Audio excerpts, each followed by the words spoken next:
Hello, this is wmpyr here to talk about how to choose a knife. And of course, I'm talking about for like self-defense type purposes. So number one, because my background is Filipino martial arts, what I always recommend to my students and the way that it's taught in Filipino martial arts is you want to start with the sticks. So even if your goal is to become a knife expert, uh, it's still a good idea to start first with the sticks and create a foundation of your skill with the double sticks, single and double sticks.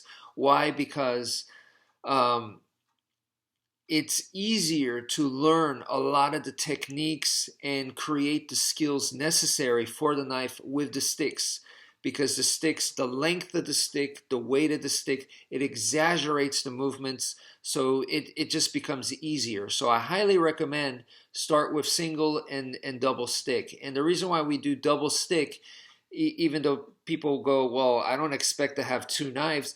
No, that's not the idea. The idea is in real life you're gonna fight with two hands. You don't fight with just one hand. So it's the ability to learn both hands. That's why we do double sticks.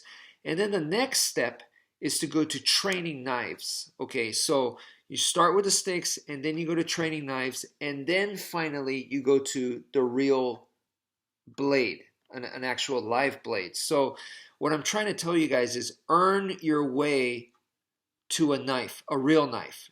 Don't immediately just buy one. Okay, so earning your way will make you appreciate, and it'll make you really ready for it. And once you get there, by the time you get there, you're going to be like really ready to make 100% most out of the knife in your hand. So that's what you want to do. Not, this knife is designed for combat, but I really don't know how to use it, and it's just cool though. You don't want to be like that. So you want to make sure that you earn your way to the knife. Okay, then it trust me, becomes so much more meaningful, and it feels good too. It feels really, really satisfying. So earn your way there. Okay, so that being said, now let's talk about the actual purchasing, right, of a knife. And by the way, that process that I described right now, where you go stick, which is single stick, double stick, and then training knife, single training knife, double training knife. You could even include knife in the standard grip,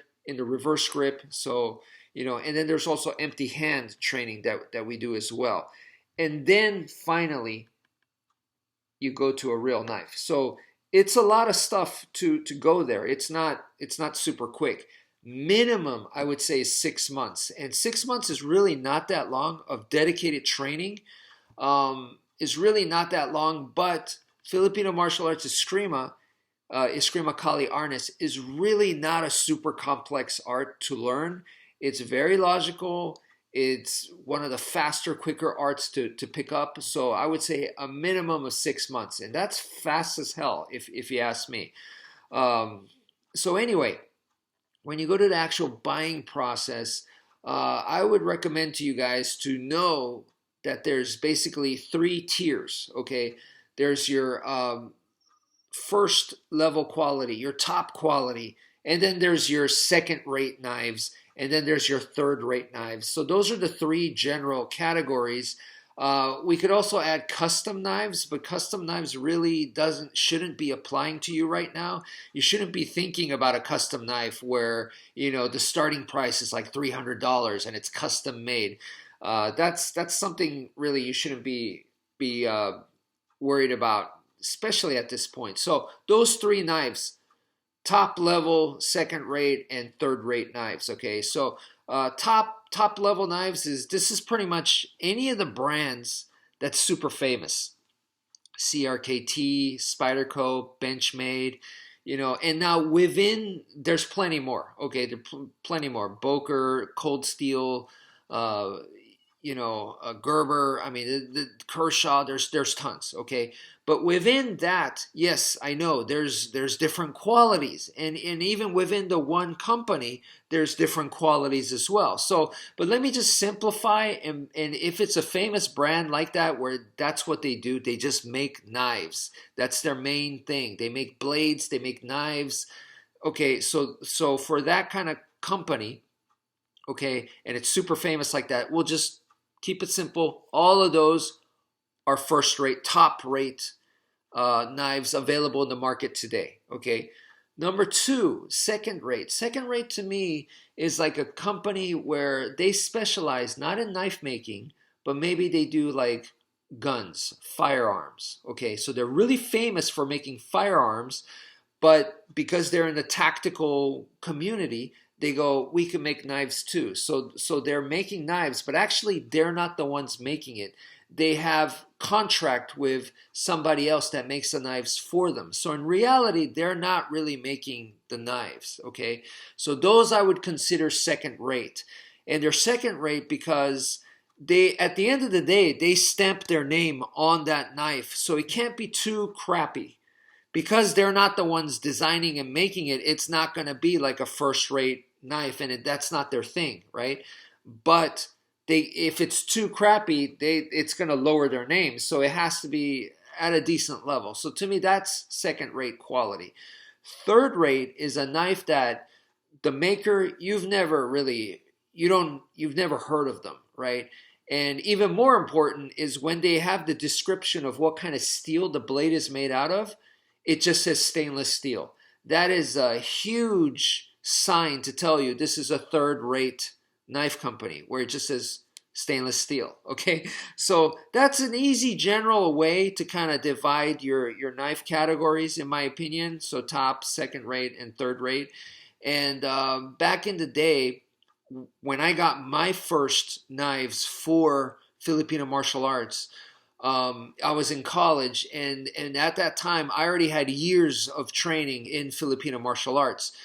But when I look back on it, I didn't really do a whole lot of training knife stuff. I should have, but I didn't. So it was mostly sticks. So going from stick to a little bit of training knife, and then going to real knife was a big jump, huge jump. And when I look back on it, I wasn't ready. And it's not like I was like one of those people that some of you may be hunters. You have experience hunting, or you're just very, very familiar. You grew up with a knife. Maybe not knife combat, but your Boy Scout or whatever, or your dad taught you.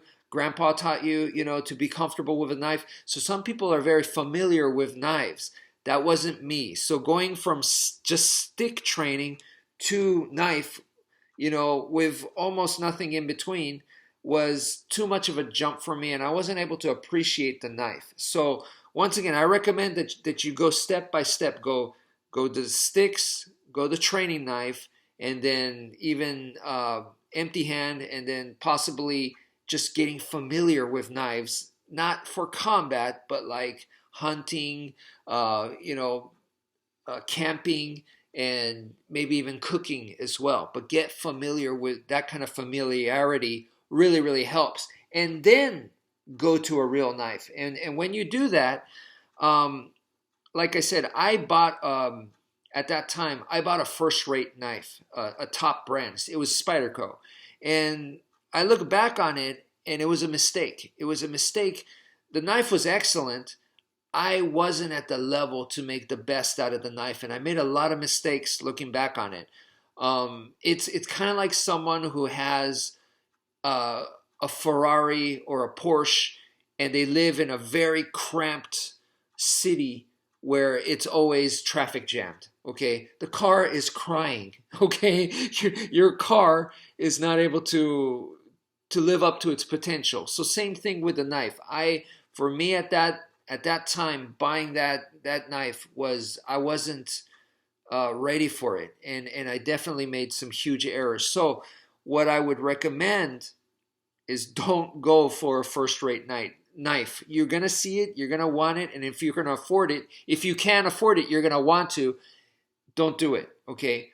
Instead, go to a second rate or even a third rate is actually what I recommend. A third rate knife is a whole experience in itself. These kinds of knives, they could just start crumbling and fall apart on you for no rhyme or reason.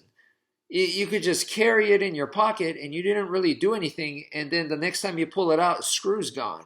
for no freaking reason. So think about it this way. Top knives can have certain quality control issues. And this is first-rate knives, okay? Now imagine a third-rate knife. Exactly. Their quality control issues are going to be way, way bigger problems, okay? So with this kind of knife, it's pretty much like a flea market knife, okay? There are some benefits to that. I just want you guys to understand that it's that crappy, okay? And they are going to be nice and affordable. The thing is with these kinds of knives, like I said, they're dangerous. But one of the good reasons to know it is if you're interested in self-defense is that I could tell you with my, when I was doing security and when I was living in really bad neighborhoods, every criminal type of person that I've met, the knives that they carried were not top rate. They were always third rate. Okay, so 9 times out of 10, what your average criminal, thug, those kinds of people are carrying is a third-rate knife. You want to be familiar with what the enemy has. You want to know what kind of thing that they use. So, and you might even be in position where you take it away, and now you can use it.